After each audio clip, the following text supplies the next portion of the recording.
I'd like to welcome all of you here. आप सबका स्वागत, नमस्कार. Go ahead, Pawan. You are watching खबर फेस पहले टू राहुल जी फेस। अपनी प्रेस वार्ता करेंगे क्योंकि समय की बहुत कमी है, तो हम बहुत लिमिटेड क्वेश्चन जरूर लेंगे। ओ भाई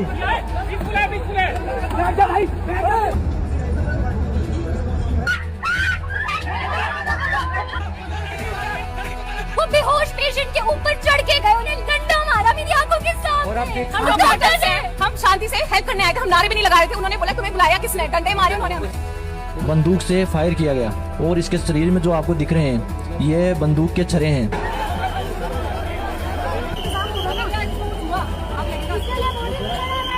जब हम लोग की जान जाती है ना तब पता चलता है इंसानियत मर चुकी है। ये देखिए लड़ाई देखिए, ये देखिए किस तरीके से मार रहे हैं। ये लाठी चार्ज देख सकते हैं आप यहाँ पर।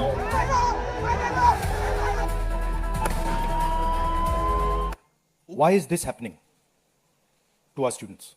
What exactly have our students done?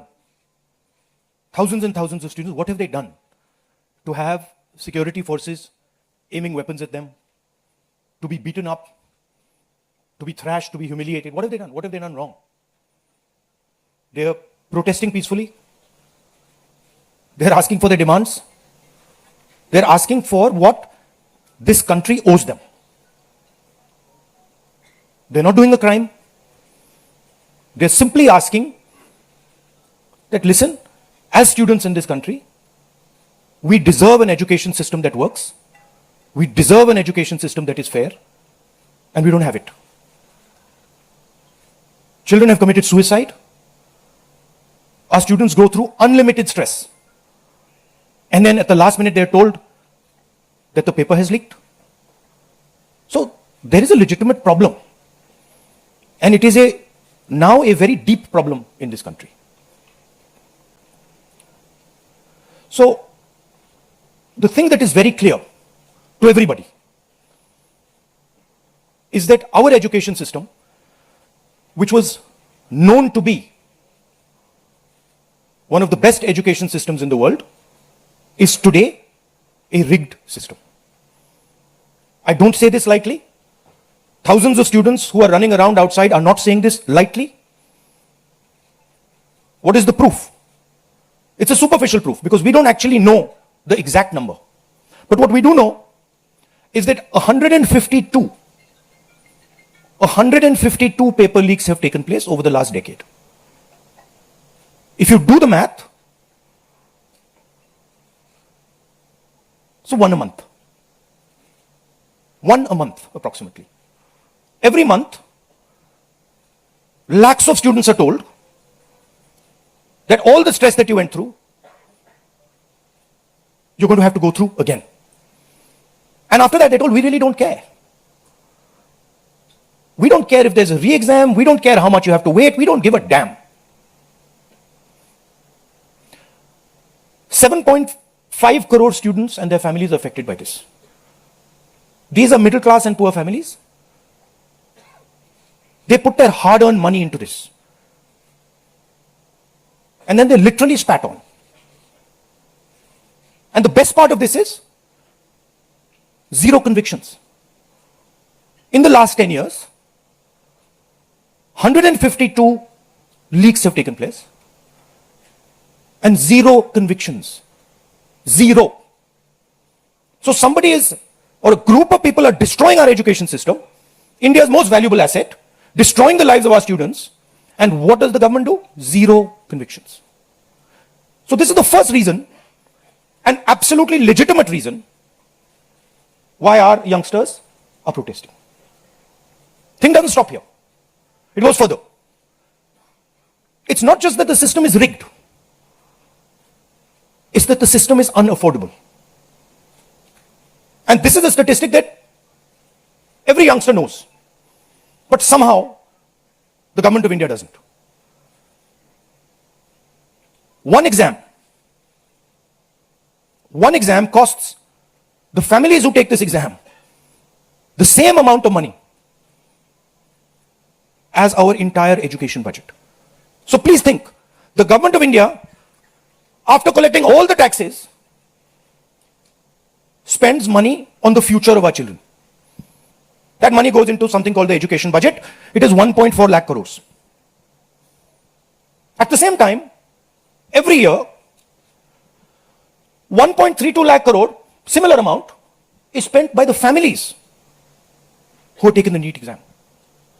So please understand the scale of this thing. This is pure theft from these families. There's nothing else. And then after you steal from them, you tell them that there's a paper leak, the thing is rigged. So this is the second reason and legitimate reason why our youngsters are outside. But there's a more fundamental reason. And that reason is this: that even after you have an education, you become a doctor, you become a lawyer, you learn something, you're suddenly told that the doors that should be open to you, what your country and your government owes you, a livelihood, a job, is closed. So, manufacturing is closed. Look around you, you'll see there are only Chinese products. Entrepreneurship is closed. Take a look at who gets the money from the banks. 2 or 3 large companies get all the money from the banks. So, a young person who wants to be an entrepreneur cannot. Corporate job, AI is destroying it. The IT sector, public sector has been privatized. So, what is the choice? The only choice they have is a sarkari job. So, you give them one door, you close all the doors, then you rig that system and make it unbelievably expensive. And then you expect they won't be outside. Which world are you living in? So we are 100% in agreement with what every single student is feeling, what every single student is doing. And there must be some consequences to what has been done some days ago. It is not their fault. And so they have some demands. What are their demands? The first demand, completely legitimate demand, is that Mr. Dharmendra Pradhan, who has failed as an education minister, who is known to be corrupt, should be relieved of his duties. 100% legitimate demand. Nothing wrong with it. He has shown India and the world that he is incapable of running this system. Exam leaks are happening one after the other. So this is a completely legitimate demand. Second demand, every single person who raised a finger on our students, and it doesn't matter who he is, the people who ordered it and the people who executed it should be made accountable. And the third thing is that the man who is running this entire system, the man who is finally accountable to all this, should have the decency to apologize to the students for what has happened. These are not complicated things, these are not difficult things. This gentleman, Mr. Dharmendra Pradhan, has literally destroyed India's biggest asset. What used to be called our success, what used to be called the best thing India has, our education system, has been wiped out. And so we fully support these demands, and we fully support every single student who is on the streets. Thank you. अब कुछ सवाल जवाब हिंदी में कर दूं? हिंदी में कर देता हूं.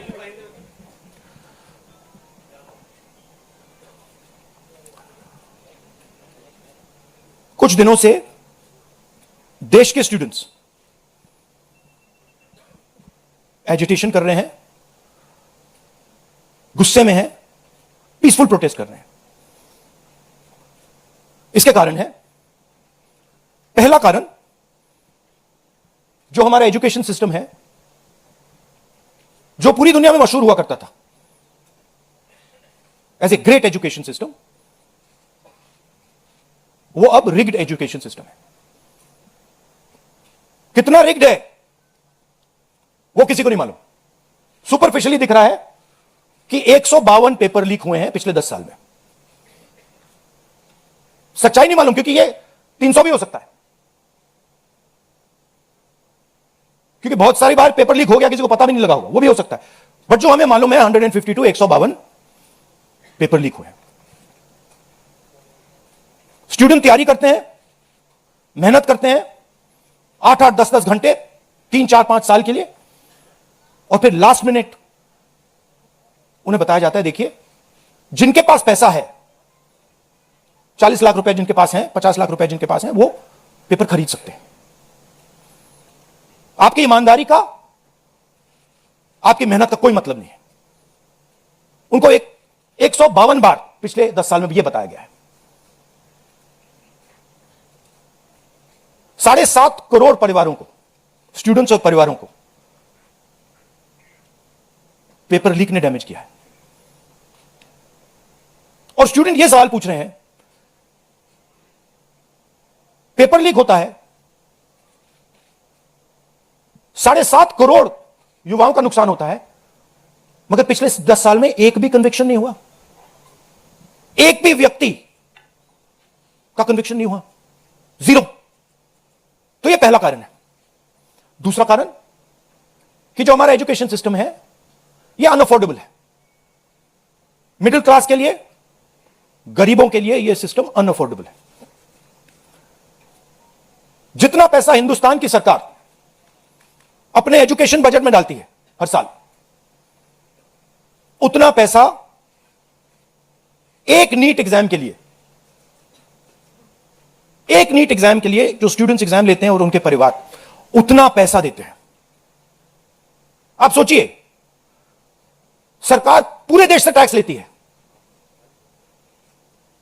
जीएसटी, इनकम टैक्स सारा लेती है, और फिर कहती है देखिए ये जो पूरा टैक्स हमने लिया है आपसे,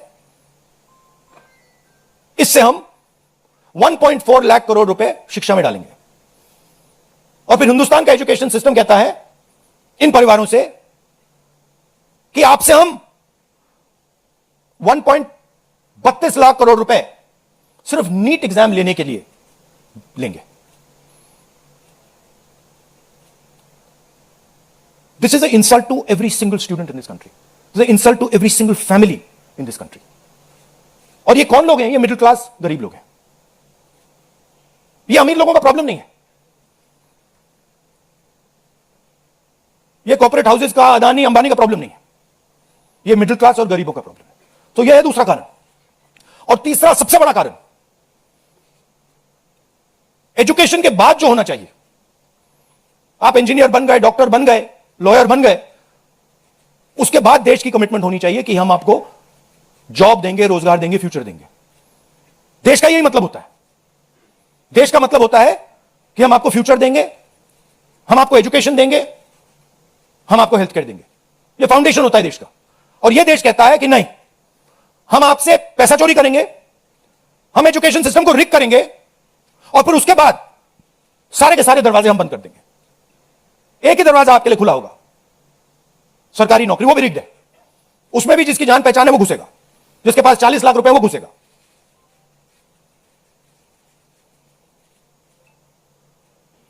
पहला दरवाजा मैन्युफैक्चरिंग,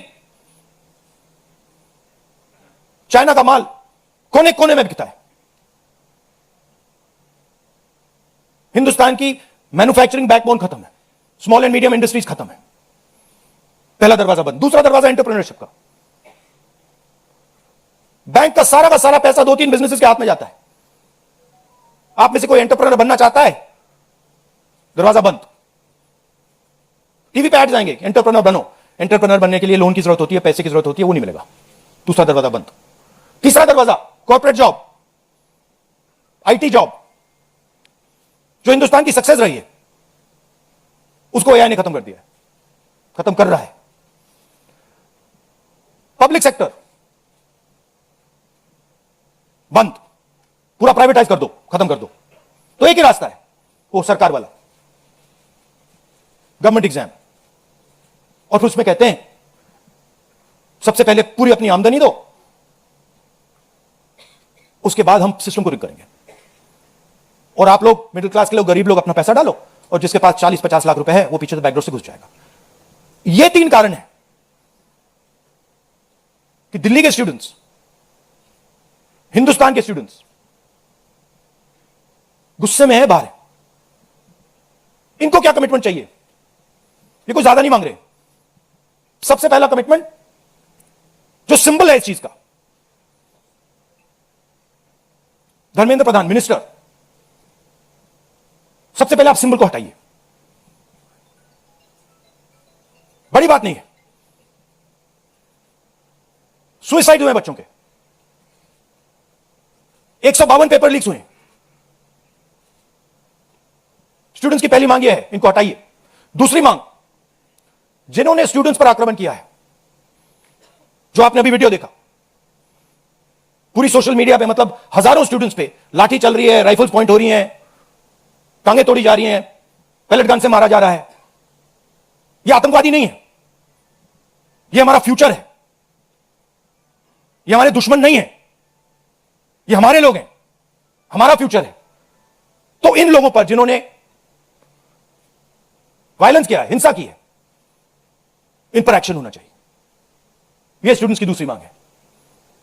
और तीसरी मांग, जो इस पूरे सिस्टम को चलाते हैं,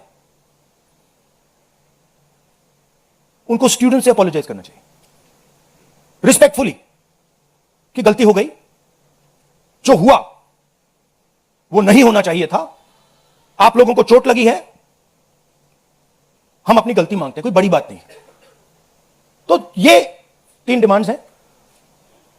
we are 100% supporting every single student, and we are fully behind you, and we are going to ensure that you are protected and your future is protected. Thank you. Thank you Rahul ji. First question Sanjeev Chopra, PTI. अच्छा, one second. अब इसमें 2 चीजें हैं। एक तरफ students है, उनका future है, वो क्या चाहते हैं कि बात उनकी इशू पे रहे। उनकी इशू क्या है? एजुकेशन सिस्टम, पेपर लीक, ये जो हुआ, इनको जो मारा गया, ये चाहते हैं कि शिक्षा पर, पेपर लीक पर, वायलेंस पर पूरे देश का फोकस रहे। मैं भी चाहता हूं और पूरा ऑपोजिशन चाहता है कि फोकस यहां रहे और इसके बारे में कुछ किया जाए, एजुकेशन सिस्टम को बदला जाए। और ये जो 3 डिमांड्स है स्टूडेंट्स की, दिल की डिमांड्स हैं, जो उनको चोट लगी हैं, उस आवाज से ये बोल रहे हैं, ये हमारे लिए बहुत जरूरी चीज है। और दूसरी तरफ क्या है? डिस्ट्रैक्शन, कि ध्यान इधर उधर करो, कभी ध्यान उधर ले जाओ, कभी इधर ले जाओ, कभी आगे ले जाओ। 2 फोर्सेस हैं, एक फोर्स डिस्ट्रैक्ट कर रही है और दूसरी फोर्स फोकस करने की कोशिश कर रही है। Thank you. जीव चोपड़ा जी, माइक तो भाई। Rahul ji, we've all seen what has happened with the students on Monday. We've also seen what has happened yesterday with the protesting MPs right outside the Prime Minister's residence. You know, the manner in which the leader of opposition was roughed up, manhandled and beaten up and removed from the protest site. What would you say on that? But the government has accused you of crossing the line and not behaving in a manner befitting the leader of opposition. This, what to would me, you say? this how I was treated is an irrelevant issue to me. I don't care. Treat me 5 times worse, I don't care. The focus has to be on this. The focus has to be on what was done to the students. The focus has to be on the education system, on paper leaks, and on the costs that these children have been forced to pay. So, do whatever you want to me. 5 times, 10 times worse, I don't care. In fact, I like it because I learned from it. And the government's allegation on you? I don't care about government's allegations. Government's allegations have no consequence to me. Siddharth, ANI. Rahul ji, मेरा सवाल आपसे ये है कि क्या धर्मेंद्र प्रधान के इस्तीफे से कोई सॉल्यूशन आपको लगता है विपक्ष को कि उससे ही निकल जाएगा? क्या होना चाहिए? दूसरी बात ये कि इतने कई सालों में, पिछले 30-40 सालों से ज्यादा के जो डेमोक्रेटिक सेटअप है हमारे देश का, हमने नहीं देखा कि विपक्ष के नेता प्रधानमंत्री के घर का घेराव करने पहुंचे, उनके घर के बाहर पहुंचे हों। क्या वजह रही कि आप लोगों को वहां जाना पड़ा? और अब सरकार में से भी आप मांग कर रहे हैं कि डिस्कशन हो और सरकार की तरफ से किरण रिजिजू आ जाए। उन्होंने कहा कि हम डिस्कशन के लिए तैयार हैं, लेकिन किस नियम के तहत करेंगे वो सरकार को तय करने दिया जाए। तो अगर सरकार किसी नियम के तहत आप लोगों से बात करती है, आपने बहुत लंबा बोला भैया, आपके क्वेश्चंस क्या है? मेरा सवाल आपसे यही है कि क्या क्या वजह रही कि आप लोगों को प्रधानमंत्री के घर तक पहुंचना पड़ा, और क्या धर्मेंद्र प्रधान के इस्तीफे से सोल्यूशन इसके दो कारण हैं। हमें लगा कि अगर हिंदुस्तान के स्टूडेंट्स सड़क पे हैं तो ऑपोजिशन को भी सड़क पे होना चाहिए, पहली बात। दूसरी बात, हमारी नेचुरल स्पेस पार्लियामेंट है, और प्राइम मिनिस्टर हाउस जाने से पहले ऑपोजिशन स्पीकर के पास गए, उनके कमरे में गए, रिस्पेक्टफुली गए, और हमने स्पीकर से कहा देखिए यह बहुत बड़ा मुद्दा है, आप हमें बोलने दीजिए, इसके बारे में डिस्कशन करने दीजिए। स्पीकर ने कहा कि देखिए मैं सरकार से पूछूंगा, meaning it is not speakers decision, it is सरकार डिसीजन। ठीक है, पूछिए। पूछने के बाद कोई डिस्कशन नहीं, पूरे इशू को इग्नोर कर दिया। ठीक है, Dharmendra Pradhan, just put that other slide, Dharmendra Pradhan एक सिंबल है। धर्मेंद्र प्रधान is a symbol, and the students have pain about how they have been treated. That symbol has to be removed. Out of respect to the students, that symbol has to be removed, number one. Number two, that symbol has to be removed because he's a completely incompetent, probably collusive person in this drama. We know his background. We know how clean he is. We know the type of person he is. There's a history here. And to send a message to the country that we are listening to the students, we respect their sentiment, this man's got to go. And that is why we went to the Prime Minister House yesterday to support this demand, which is a demand that every single student is making. How the discussion is going to be held, who's going to hold it, it's not only the government's decision. Because two people need to talk. That's going to be decided by the opposition. At least our part of it. The government wants to distract from this. The government wants to rub this thing under the carpet. कि भाई ये हुआ ही नहीं। और हम चाहते हैं कि ये सेंट्रल इशू है और ये सेंट्रल इशू पर रेजोल्यूशन आए। प्रधान जाए, prime minister apologizes, everyone who assaulted students is the first step. Then we want to see changes being made to the testing system. We want to see changes being made to the amount of money people are charging. Thank you. IANS.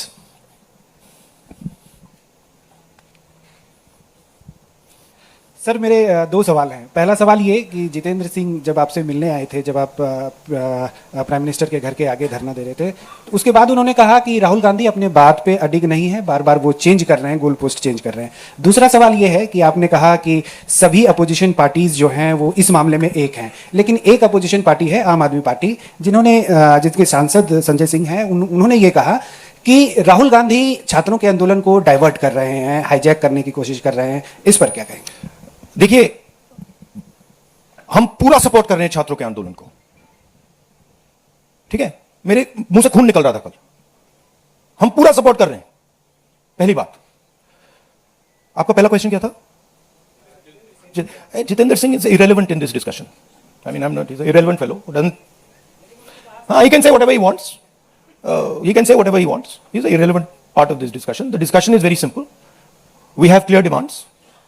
Demand number one, Dharmendra Pradhan goes. Not our demands, student demands. Number one, Dharmendra Pradhan goes.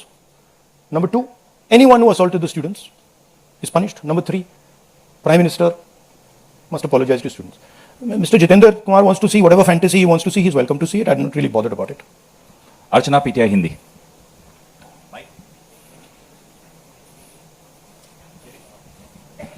Sir, कल जिस तरह से protest पे हमने देखा, आपको पंच भी किया गया, आपको मारा भी गया।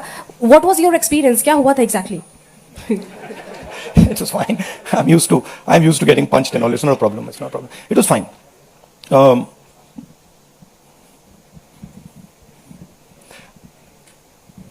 My job is to express the will of India's people. Whether it is the will of the students, whether it is the will of young people, whether it is the will of the farmers, this is the job that I'm supposed to do as leader of opposition. I'm supposed to become an expression of the voice of India's people. I'm supposed to bring attention to where pain is being felt. These are very small costs. These are not big costs. It's a huge honor for me to do this, to be able to stand with the wishes of my people. So, a couple of punches and all, this is not a problem at all. I'm happy to take many more. एक second मोहित Dubey.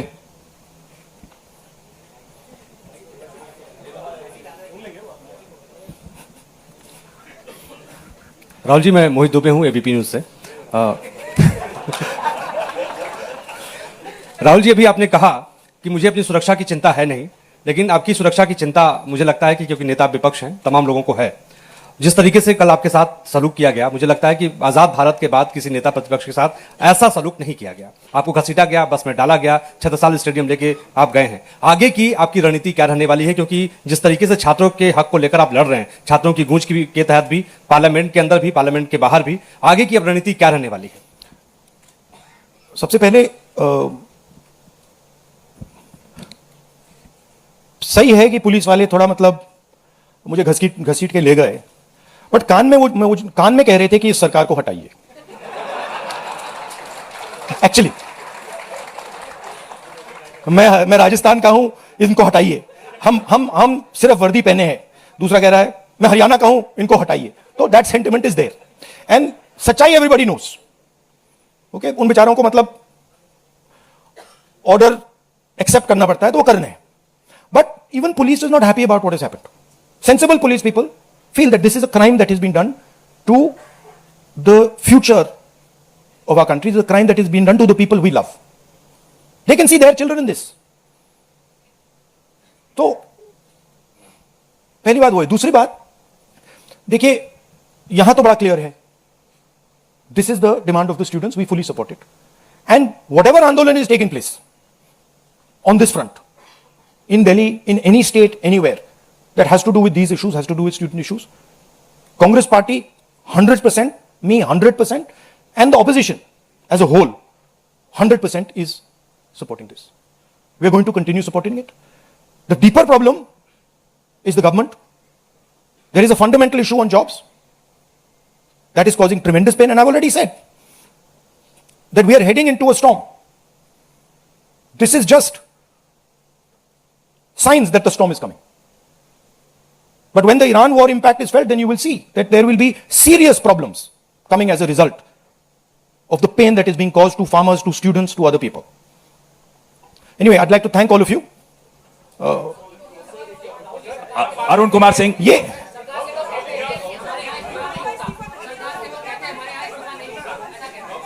Last question. एक minute सवाल पूछने दीजिए, 1 minute. मैं पूछूं? राहुल जी, एक छोटा सा सवाल है। पिछले 10-12 सालों में ये छोटा सवाल और बड़ा सवाल में क्या फर्क होता है? वो छोटा सा हो जाएगा ना। अच्छा। आपको दोहराना नहीं पड़ेगा। जितनी तेजी से आप वहां पहुंचे, पीछे पीछे मिनिस्टर भी पहुंच गए, बहुत तेजी से पहुंचे। आपको क्या लग रहा है, पहले तो कभी ऐसा हुआ नहीं था? What compelled him to reach out to you first? And second thing, ये जो तीनों डिमांड्स हैं, is it totally non negotiable? क्या इससे कम कुछ पर आप तैयार नहीं है और संसद नहीं चलेगी? नहीं, see, this is a decision for the meeting tomorrow morning. There's a meeting of opposition people. It is disrespectful for me to decide for them. What they will decide, we will agree with. But this is non-negotiable for sure. These 3 points, this is not our demand. This is the students' demand, which we are fully backing. This is not negotiable under any circumstances. Whether House will run tomorrow, that is up to the entire opposition, which will be a discussion. What compels government to reach out to you so immediately? Because in every government, there comes a time when psychologically they collapse. The leadership collapses. So that has happened. The government is actually in panic. This reaction that they've done with the students, this is a panic reaction. Right? What they were doing yesterday with us is a panic reaction. That's a different issue. We have to resolve this issue. Thank you very much.